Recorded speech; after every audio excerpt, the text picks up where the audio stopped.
उड़ा था तो हमरो तलवरिया में अंगार बरसेला। माई दुर्गा का आशीर्वाद सदैव रहेला रे पगली। प्रेम से ती हाथ जोड़ के एगो बात के लिए मास्टर साहब कि माई कहेली बेटी नियरे दिया बई हो बबई कहेला बड़ी दूर हो।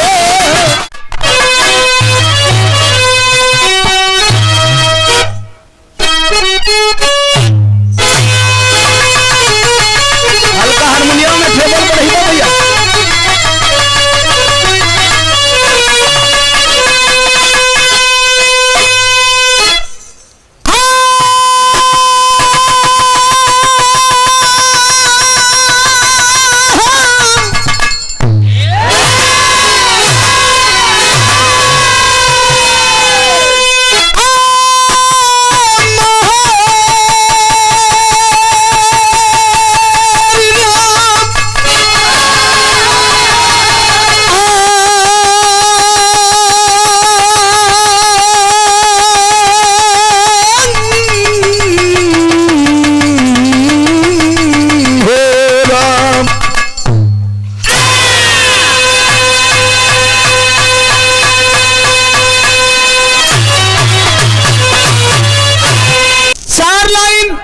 भूमिका के अंदर कवि का भाव है।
शेर गौरा से आया है चढ़ कर बबर।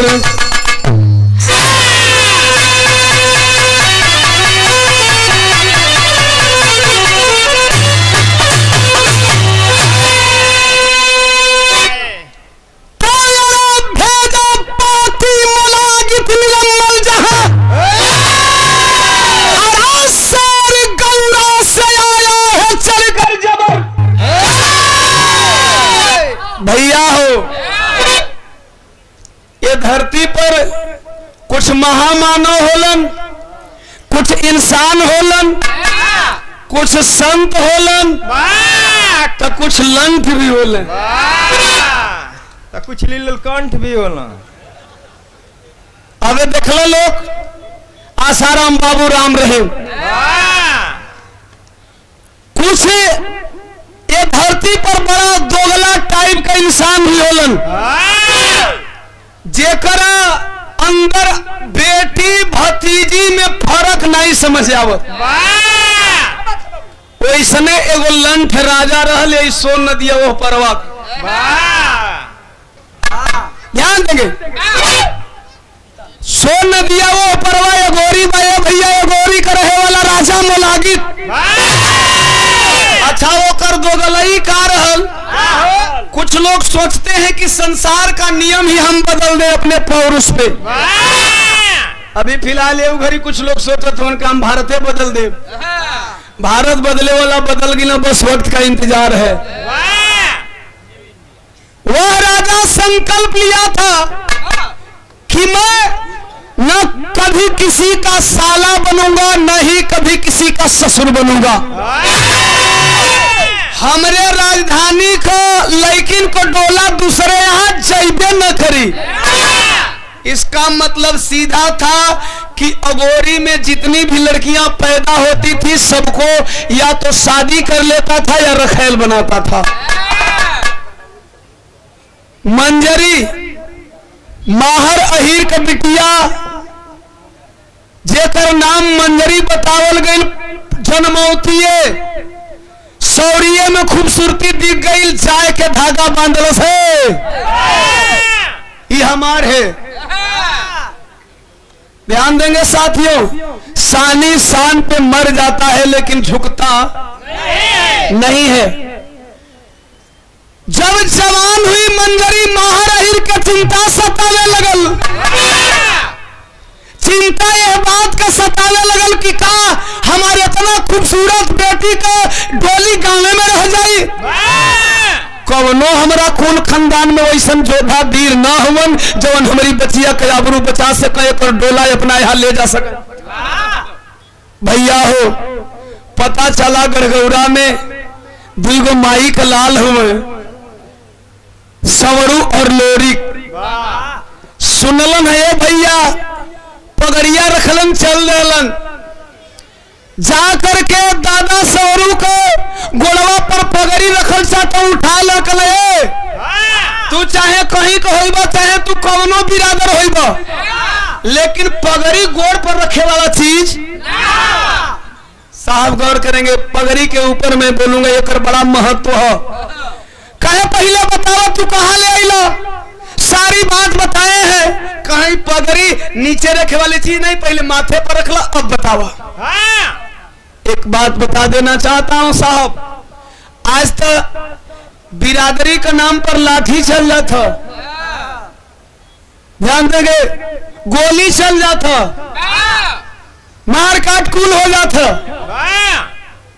लेकिन पंचों एक बिरादर जब एक बिरादर के पास जाता है, चाहे वह किसी भी बिरादर का व्यक्ति हो, बिरादर खातिर लाठी चला देता, बिरादर खातिर खून बहा देता, लेकिन उहे बिरादर जब वही बिरादर के हम जाता और कहता है भाई जी हमारा लड़किया का सदिया तोहरे के हाथ तय हुई जोड़ी ठीक है, हमारा पास खाली 1.5 लाख रुपया है और वह 2 लाख मांगत है, 50,000 खातिर वो बिरादर कहता तू हमारा बराबर नहीं था, जाके जो तो हमारा बिरादर हमारा बराबर नहीं खा, जाके तो अपन बराबरी का बिरादर खोज ला।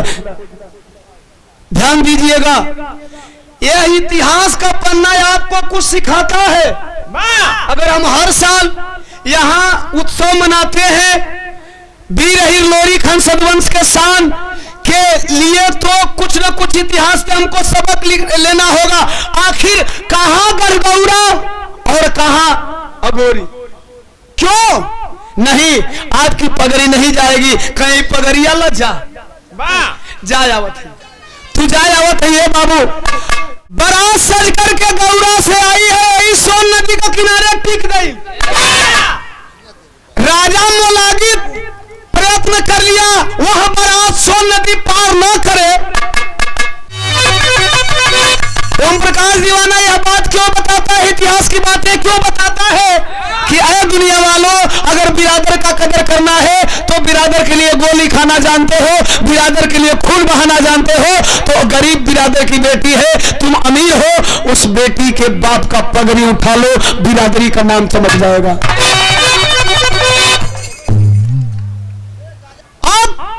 रुकल में बारात, लेकिन नहीं माने साथियों, जब बारात लंघी है सोन नदी पार कर गई, राजा मोलागित के जितना भारी भारी लड़वैया हो लोग बताओ उनकर एगो बड़का हाथा रहल, रंपत भाट रहल, मार पीट के फिर जब डोला फनाए हैं वीर अहीर लोरी भैया, यही से हमारे बिरहा कहानी चालू होता।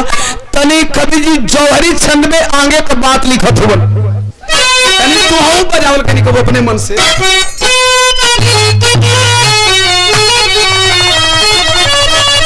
कव्वाली बड़ी पुरान भाई से हमार नया गावे का आदत था, लेकिन तनी कहानी पुरान है तो कव्वाली पुरान लगा देनी।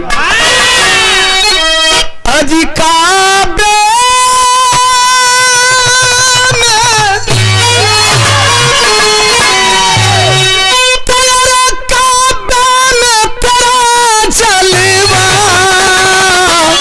काशी में नजारा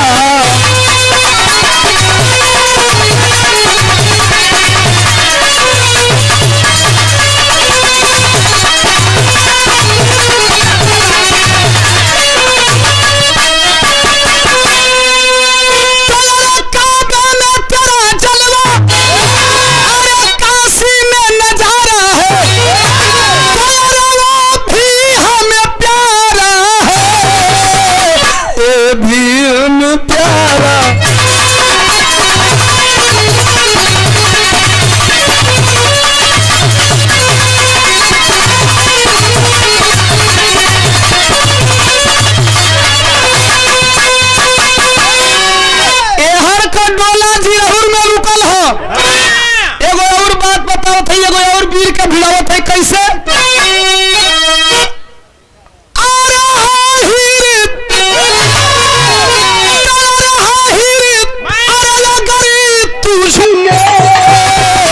रणभूमि में आ जाओ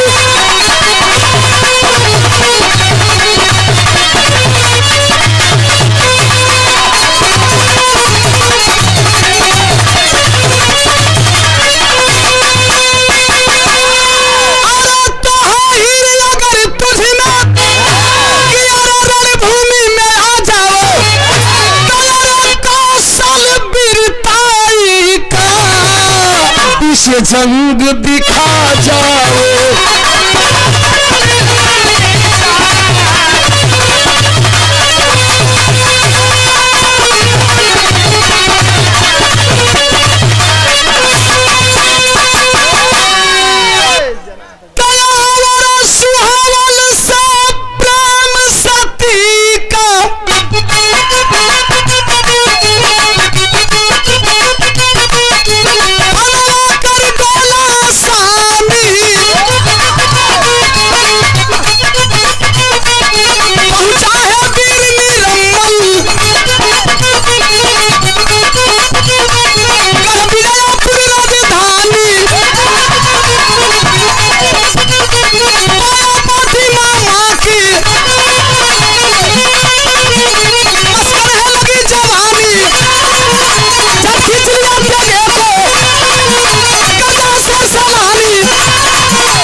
मार दवा तू ढोलकी का दुश्मन हो गई बड़ा बहुत जोर फाटा था तू लोग का बहुत जोर फाटा था तुम्हारा हथियार लेके बादल पर निकल लो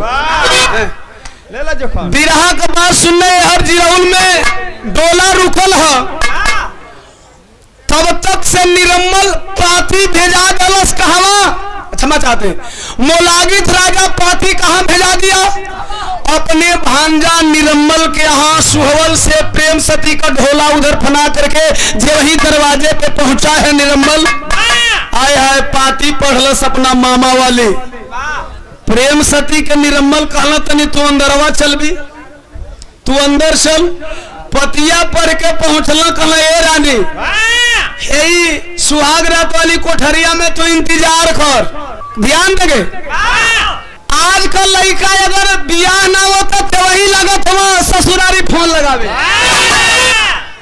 यहाँ खूबसूरत दुल्हन का डोला बना के सुहाग रात वाली कोठरी में निरम्मल बैठावत हो कहना हम जात हैं कहे कहा कहे मामा का पाती आइल हो अब मामा का बनल इतिहास बिगाड़त है कौन यही गड़गौरा के अहिर जाके आए हाय प्रेम सती सुनलस अहिर कहे नाम बतैबा रजऊ कहे मामा हमार लिखले बना कौन लोरिक नाम का अहिर पहुंचल बा ए पंचो जरा गौर करे जाऊ दुल्हिया कल से ना तू का कल लोरिक अहिर का करे जात हो अरे जात है रे मुड़िया काट के मामा का चरनिया में रख दे रे मुड़िया काट मामा का चरनिया में रख दे मामा का प्रतिज्ञा पूरा कर दे फिर आ जाई अइला के बाद तब तोरा से भेंट करब बाहरे वीर तो दुल्हिया हथवा जोड़ लेलस प्रेम सती हाथ जोड़ के एगो बात के लिए मास्टर साहब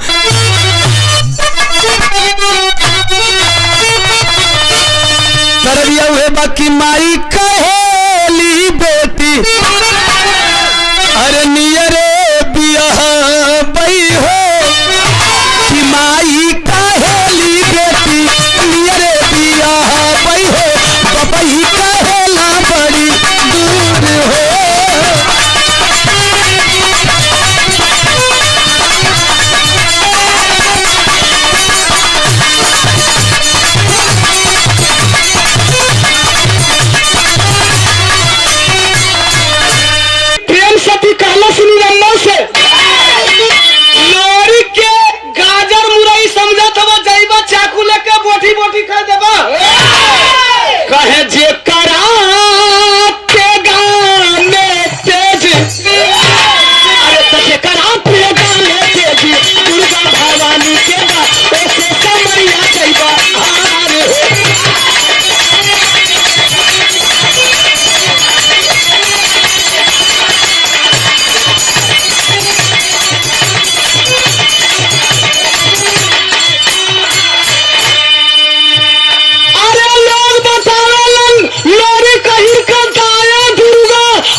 नवरात में नहीं बा।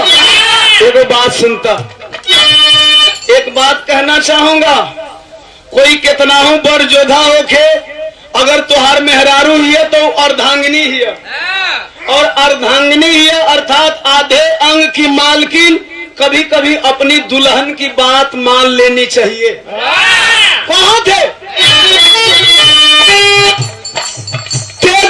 के बतिया ए राजा, अरे पतिया के बतिया भुलाई जात सैया हो, अरे हम हई जोगिनिया हमर बनी जात गोसैया हो। बड़ी फतेह के बात बतावत ही प्रेम सती, अरे कवनो भरोसा नहीं, कवनो भरोसा नहीं तेरा जवानी के बा, कवनो भरोसा नहीं तेरा जवानी के बा, एकरा तू साथे लगू प्यार।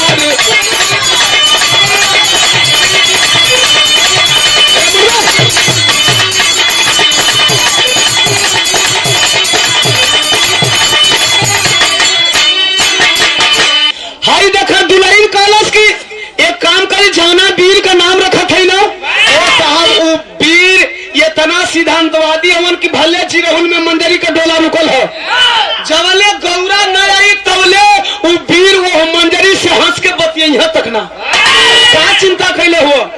अरे हमें आ गई न तोहरा घरे, रतिया गुजारला आज साई थे साहब, जे के तू कहत हुआ आसान ना हो, आज बिता लो काल चल जाई है, काल जेतना मूड़ी काटे का मन करी काट ली हो, आज तो हमारा संग बिता लो। इतनी बात सुना जब वह वीर निलंबर कलशराब पागल हो गई है रे, एक वीर के कबो करा दुल्हन का पायल का झनकार न रखी,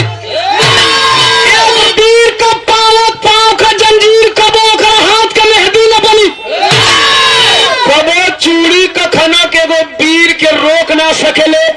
तू कहते काल काल जात है हमारे को बात सुन ले, तरज बदल गई।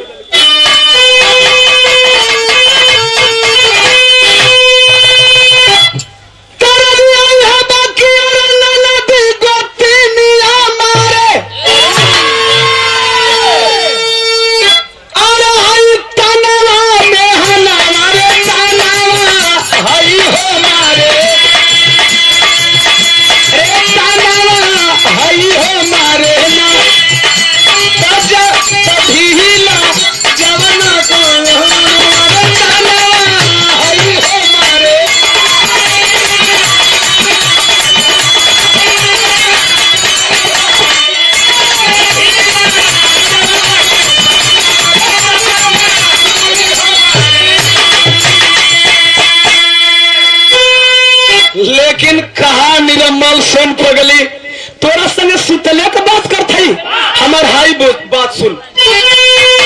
अरे तो पनिया हराम लगल, पनिया हराम लगल, अरे काला भाई भजनिया जाइया लागी जाइना, भजनिया लागी जाइना, अरे रनिया के जवनिया रनिया लागी जाइना।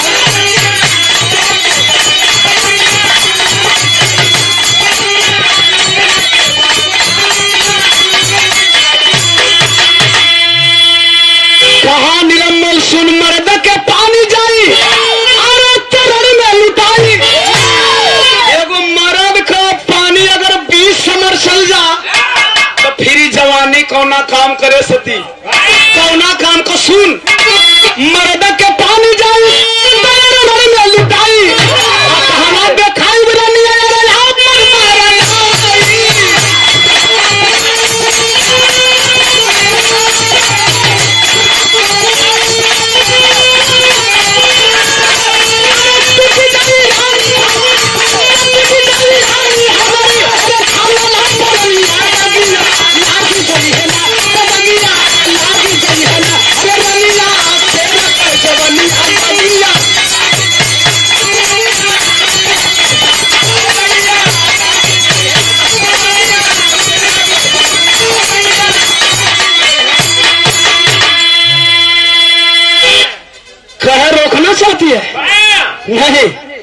कहे साहब हम ई नहीं कहते कि तू लड़े मत जाया, तू अपन मामा का प्रतिज्ञा पूरा कर दी हो, अपनो वचन पूरा करी हो।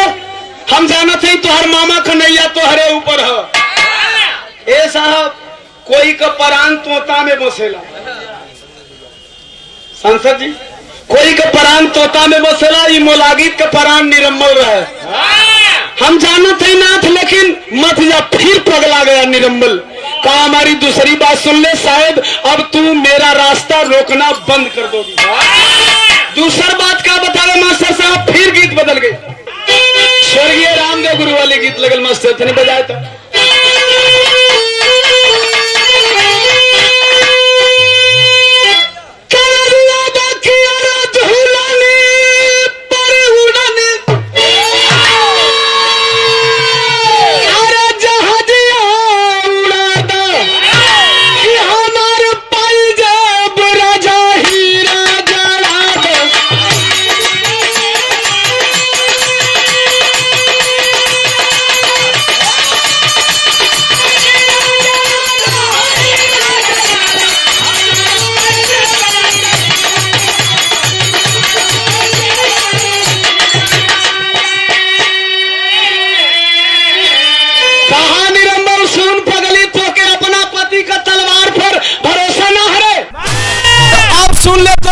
संदेश पहले ही दे देते निरम्मल बोला है।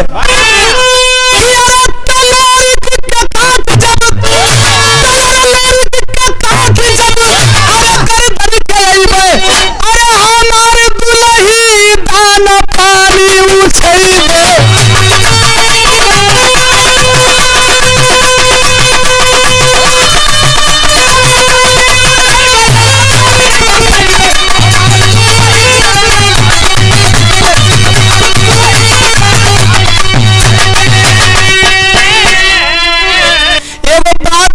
पागल कहीं का देख बिहान में पहले थोड़ा के समाचार है कि लोरी का दुनिया से नामो निशान मिट गए। कहा लोरी कैले हुए जानत हुआ भायल का, अरे घोड़वा के ऊपर हो करके सवार हो, जैसन प्रतिमा दिखा था ठीक है रंग, लेकिन हो के निरम्मल कितने वीर लोरिक ना हो, वीर लोरिक तो जीराउल में हो, लेकिन घोड़वा के ऊपर होकर के सवार हो। अरे तवले चलल समरिया में वीर ललकार हो।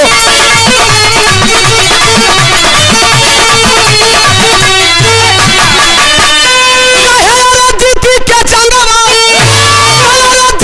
जंगवा के गुलशन सदैव हमार दुल्ही का नाम पानी उछैबे।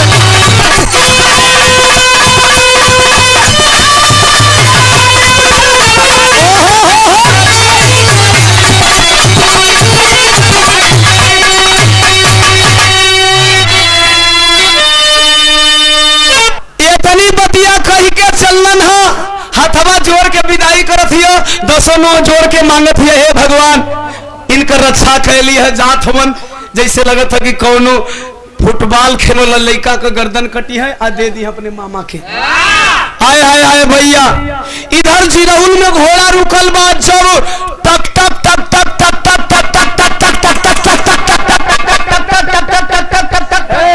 तुम लोग घोड़ा हो कि घोड़ी यार?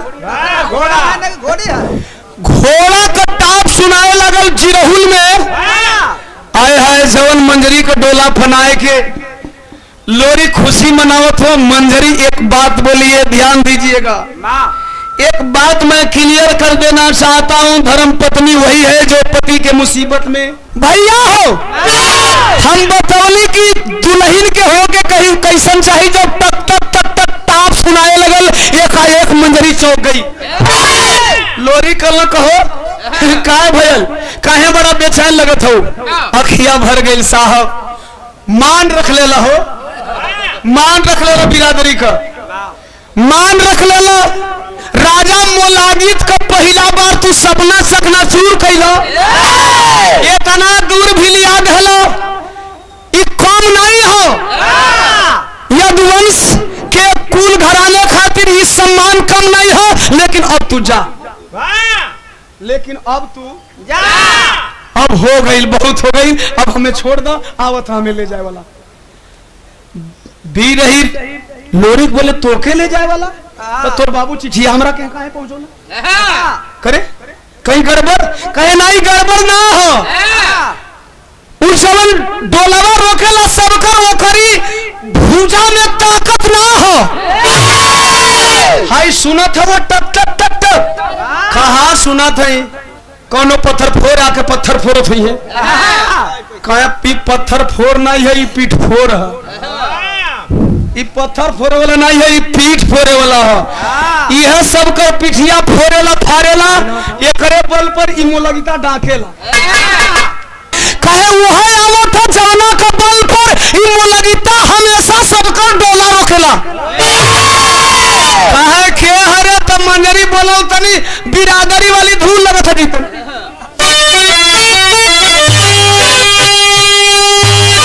नहीं यार कम लगत है, तनी बढ़ा दे, वही काम लगत रे। मंजरी कहा बीर ही लोरिक से कि अरे तले सैया गाढ़े पहरल से नूरा, ये सैया गाढ़े पहरल से नूरा सुहागा हो जीरा।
नहीं तो चोन हाथ रही है, आई टक टक टक टक कोनो पत्थर फोड़वा आवत हो तो तू डराए लगली। कहे नहीं हो साहब, तोहर मंगरा घोड़ो काम ना करी, देखो वो हवा का बेग से आवत हो।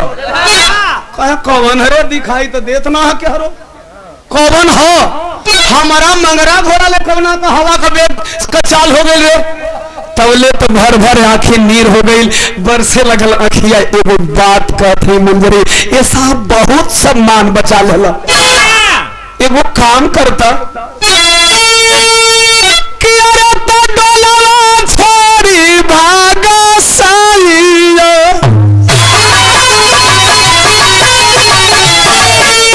अरे तो डोलवा छोड़ी भागा दुल्हा सारा हो दिया।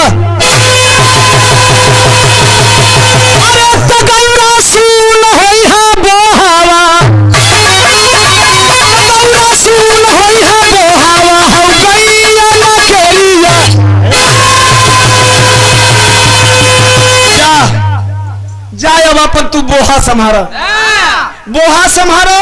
अगर एकरा नजर से पहले निकल गई तब तो गौरा, अगर ई जवन हवा का बेग से आवत हो एकरा नजर से पहले निकल गई तब तक गौरा। हाँ, नहीं तो कीमाम बना दे। देखो बिरहा आखिरी पड़ाव पर हो। बीरहीर लोरिक बोले पागल हो गई है रे, हमारी बात सुन ले, ऐसा ही थोड़ी गरगौड़ा ले चढ़ के ही जाइल है, ऐसा ही नहीं कुछ तो कुछ है माँ, तब तो उतना दूर से यहाँ आइल है। बीरहीर लोरिक बोले बिरहा की शैली में भाव, अरे तब रैनिया दुर्गा कर रथिया, ऐसे नहीं हो। अगर हवा का बेग से उड़ा था तो हमरो तलवरिया में अंगार बरसेला। माई दुर्गा का आशीर्वाद सदैव रहेला रे पगली। चिंता का कैली जब ओकरा मामवा के मार गली तो भैनवा में का रखल है, कहे कि भैनवा में नहीं रखल है, ईवीएमवा में रखल है। भैनवा में दिक्कत नहीं है, वीर अहिर लोरिक ईवीएम समझ ना पाओ थे कि ईवीएम तू का बोलत है बे, है ना? ईवीएम में समझला का जरूरत है, कुल खेल ईवीएम में हो, भैनों में दम नहीं हो। खेला ईवीएम है, ईवीएम वो घड़ी का ईवीएम का रहल, अब बतावत है ये भी रहा यह नया आज वो ईवीएम हो सारे तने के बढ़ावा हो, तने के बढ़ावा आज वो ईवीएम है, ईवीएम में से गेम होता। अब वो घड़ी ईवीएम रहे निरंबल का पास, आप लोग सोचबा दीवानवा कहां ले वो घड़ी ईवीएम पैदा करता है ना, लेकिन ईवीएम रहे वही का फरियावत है। आज बिरहा में कुछ अलग है। अब ईवीएम बतावे जाते निरंबल के लिए एक शब्द कहते हैं बाबू की ऐसे पागल हो हम ऐसा ही थोड़ी आइल बनी तवले एगो आवाज आई, अरे तरैया दुर्गा के रखिया, अरे तलागल चेत शेर के मस्कल लगी जवनिया मां सही है।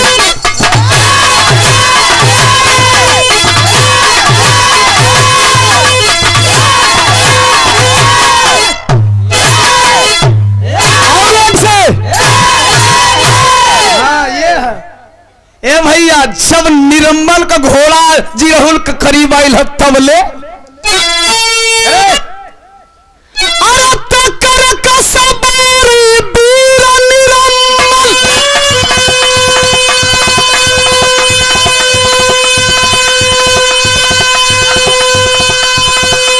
अरे लोरी का सबले फटाका,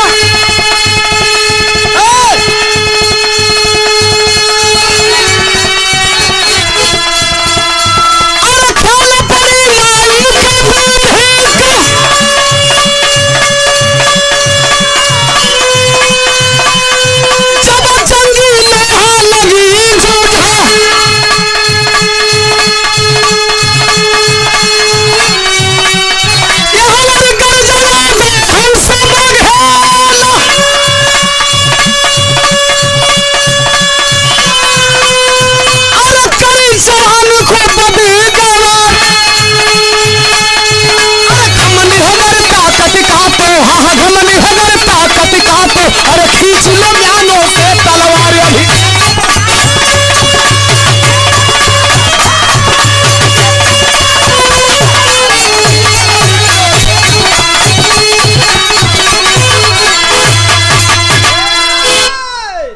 ए भैया निरंबल गरजत है क्या औरत की गैस वो तले सो गया बेगर गौरा से आकर बाहर निकल, बाहर निकल, अब जोधा से पाला पड़ा है।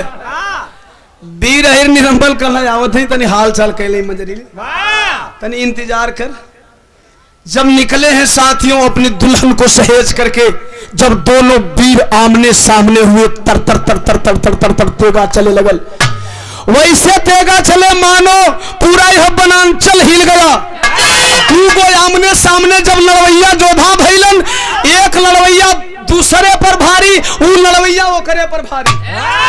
अब लड़वैया के देख के ई न समझ में आवत है कि जीते वाला कौन है। कभी जी कबो कबो जोड़ का टक्कर हो जाला तबे मजा होला, चाहे वो बिरहा होके चाहे लड़ाई का मैदान होके, जब लड़वैया टक्कर का हो जा तब तक मजा आवेला। अब लड़े दोनों वीर, जब दोनों वीर सामने लड़े तर तर तर तर तर तर तर तर लड़त हुन, रही रही के जब गुस्सा हो मारा वीर लोरिक, और जब मारा तो गर्दनिया कट के गिर जाए। अच्छा जब गर्दन कट के पहली बार गिरल, वीर अहिर हंस सदवंश के साथ वीर लोरिक हसत हन माई देखलू, देख ले लू, अरे यह हमरे भुजबल का पावर, यह हमरे भुजबल का पावर। जे वही गर्दन कटल माई से कहता देखलू माई दिखाए देनी औकात, इहे एकर औकात है, यही परी ससुरा मोलगिता कूदेला। कहे नाही औकात ही ना है, अब बहन तू हमसे बतियाबा तबले तोहरा पीछवा खड़ा होकर गरजी। अब बहन लोरिक बतियावत हो तबले निरंबल खड़ा होकर किया गर्जना, अरे वीर उठा लो तलवार। वीर अहिर लोरिक मुहवा फाड़ के तकला, गौर करेंगे कहलन हंस सदवंश के साथ शान वीर अहिर लोरिक, अरे माई हम बड़ी वीर कटली लेकिन कौनो जिंदा ना भइल सन। काहे एकर जनमाई बियमवा में बा, एकर जनवा ईवीएम आज कई ईवीएम तो आप लोग के समझ में होते हैं वो घड़ी कई ईवीएम कार है। माई कहलिन कि दुर्गा माई की अरे एकर प्राण बसता अमरा पत्र में अमर हो एकर ईवीएम ब्रह्मा जी के हवा एकर ईवीएम ब्रह्मा जी के हवा जो ले ईवीएम तोरम नहीं तो ले खत्म ना होई। चाहे वो बात समझ ले चाहे आज का बात समझ ले जबले ईवीएमवा तोरब नहीं जबले एकर अमृत वाला पत्र फराई नहीं ये बेटा तू केतनो खटबो तब वो जियत रही। कहा ई बतावा कि अब हिन तू कितना घड़ी करा ले लड़ सकेला। कहे माई अगर मारी न अगर एक मारी न तो फिर एक जिंदगी भर लड़ा दे लेकिन कहे बेटा तू जिंदगी भर लड़ा सकेला लेकिन विजय प्राप्त ना कर सकेला। कहे कहे कहे जबले ईवीएमवा टूटी ना जबले ईवीएमवा टूटी ना तबले तू विजय प्राप्त ना कर सकेला लड़ा सकेला खाली। कहे तब वो बताओ बेटा कितना घड़ी कहे हम लड़ावत है माई तू जा जहां एक ईवीएम तोड़ के आवा माई मरली उड़ान चक गई ब्रह्मा जी के हाँ अरे मांग के जब अमरा पत्र फरलियन हो भैया अहली नीचे कहली बेटा अब तनी देखता एक ईवीएम तोड़ दिले अब तनी बैलेट पेपर लड़ता एक ईवीएम टूट गया तनी अपन बैलेट पेपर दिखाओ तो हाँ बैलेट पेपर का पावर दिखाओ। उठाए तलवार जब तलवार उठाए तो मास्टर साहब बिरहा में चोलरिया लगी।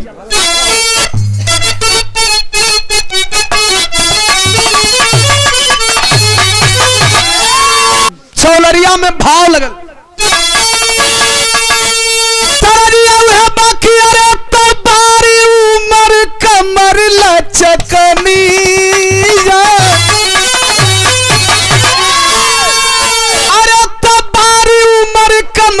चकनिया गोरी खींचा निहुर के पनिया गोरी का झूला झूलनिया ना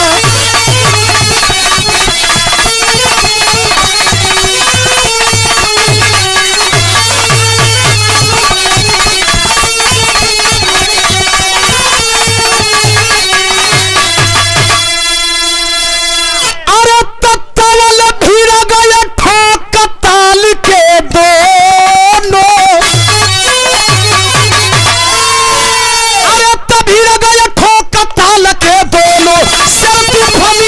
समर में मरमर बस के जवनिया ना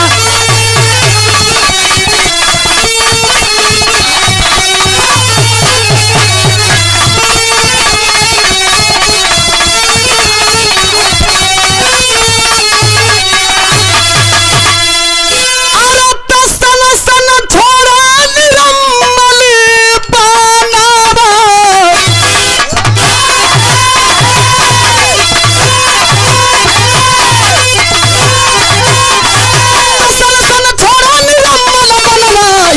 सूरज चांद गगनमा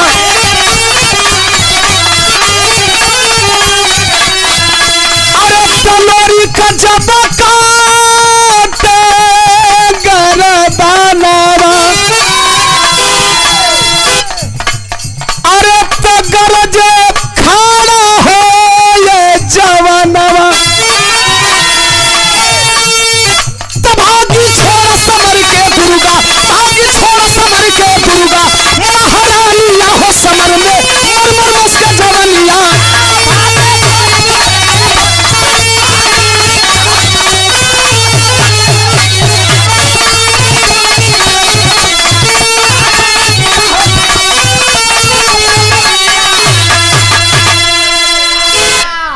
माई जब ईवीएम तोड़ के अली भवानी दुर्गा यानी हमारा पत्र जब फाटल हो कहीं बेटा तनी उठाओ तलवरिया तो अब अकेले लड़ाओ मत अब सीधे गद्दी हथियाओ अभी लड़े जोगना है अब तोर बैलेटवा काम करी जे वही ईवीएमवा टूटल अब तोर बैलेटवा काम करी आई बैलेट पर तोरा ले 5 मिनट का 5 सेकंड भी हम न ठहरी।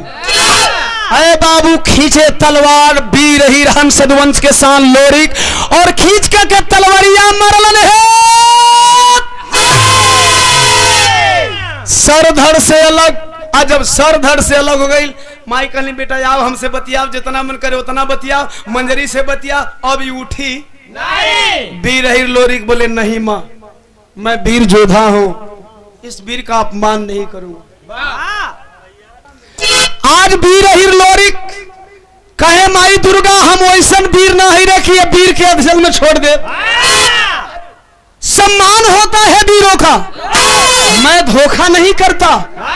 इसका दाह संस्कार होना चाहिए। मुलागित का तो हिम्मत न हो के भी यहाँ आई, लेकिन ई जहां कहो वहां जाए के चाहिए, ई जहां कहो वहां जाए के चाहिए। ए बाबू घोड़वा पर लसिया जब रखल ना बिरहा में आल्हा लग गई।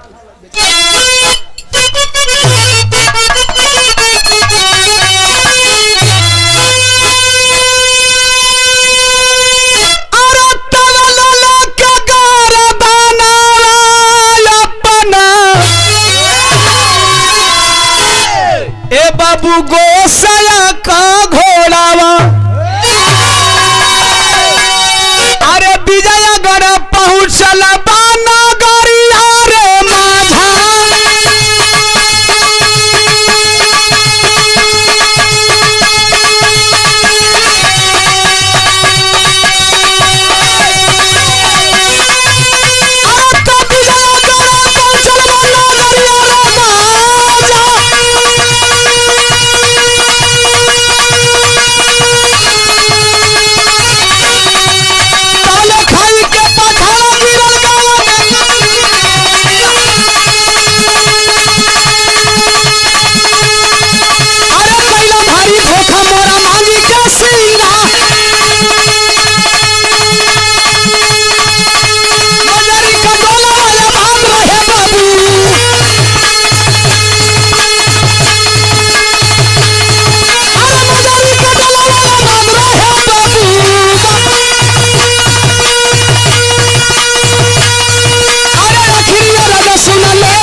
घोड़ावा जब लसिया लेके पहुंचले भैया विजयागढ़ हो, सुहाग रात वाली कोठरी में बैठल है दुल्हन। एक जी बड़ी एगो पते के बात बतावत है, खाली घोड़ावा का आहट सुनल से समझ गई कि हमार पति मार गई।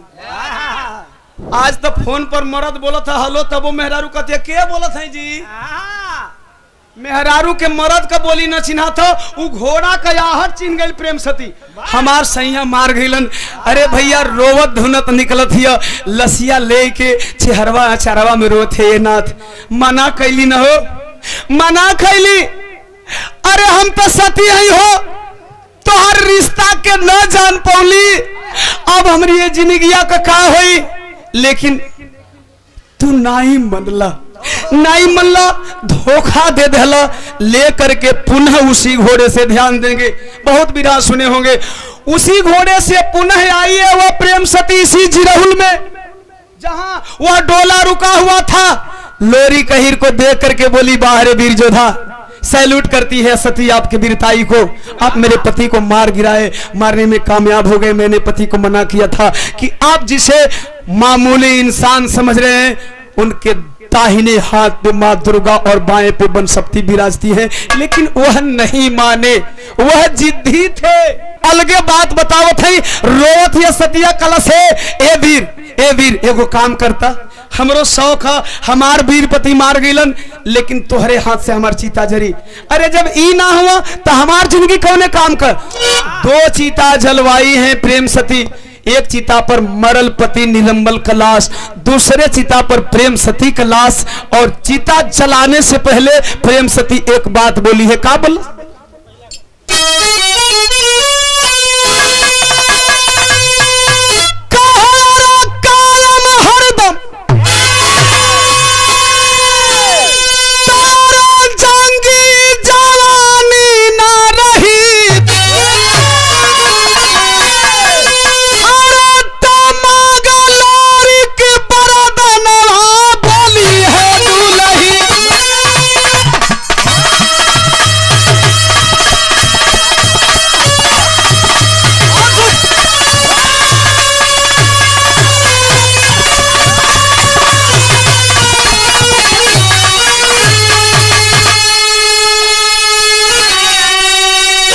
हंसे लगलन हंस यदुवंश के शान वीर अहिर लोरिक। माई दुर्गा सुनत हो ई पगली हमके वरदान दे, ये हमके वरदान देथिया।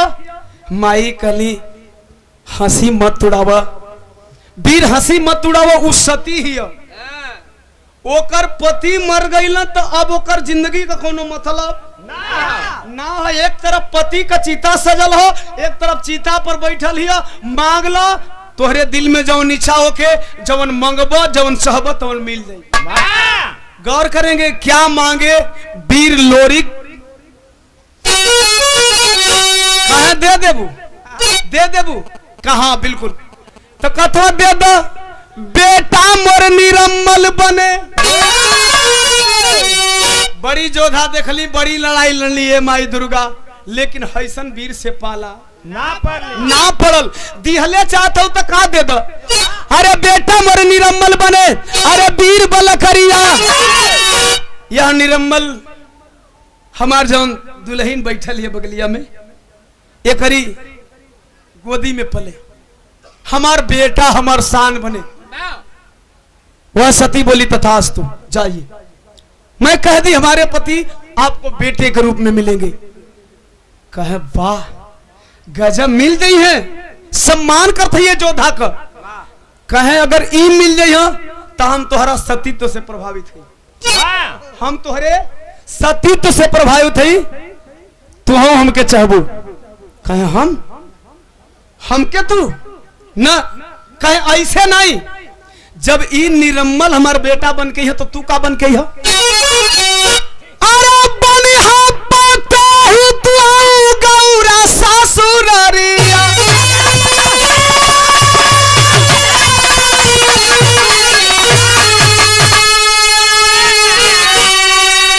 अरे तब बन चौकाया,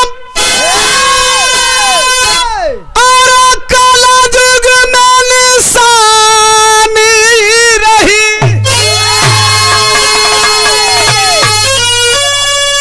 अरे तमागलोर के बरदानवा बली है पिया।